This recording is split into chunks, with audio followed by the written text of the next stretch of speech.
দুনিয়াতে কেউ আপন হয় না। যে বউ আপন 2 ঘন্টা আপন থাকেতে 4 ঘন্টা ঝগড়া করে, আছে না নেই?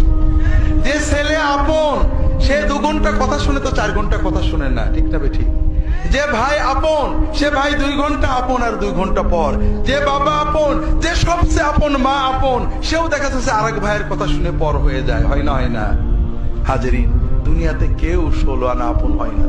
আমাদের এই জীবনটা পরকে আপন করার, মানুষকে খুশি করার জন্য একটা সংগ্রাম। ছোটবেলায় বাবা মাকে খুশি করার চেষ্টা করেছি, পারিনি, কত মারছে, ঠিক না বেঠিক? বড় হয়ে বান্ধবীদের বন্ধুদের খুশি করার চেষ্টা করছি, থাকেনি, ঠিক না বেঠিক?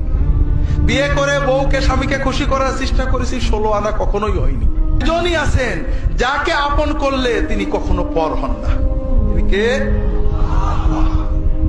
আল্লাহকে আপন করতে পারলে সব সময় আল্লাহকে সাথে পাবেন। যদি আল্লাহকে আপন করে নিতে পারেন, আপনার বিপদে আপদে কষ্টে দুঃখে সব সময় মনে হবে আল্লাহ আপনার সাথেই রয়েছে। যে বেদনা কারোর কাছে বলা যায় না, বউয়ের কাছে বলা যায় না, মায়ের কাছে বলা যায় না, যে আনন্দে কাউকে শরীক করা যায় না, যদি আল্লাহকে আপন করতে পারেন সেই আনন্দে আল্লাহকে শরীক করতে পারবেন, সেই বেদনার কথা আল্লাহর কাছে বলে বুকটাকে হালকা করতে পারবেন।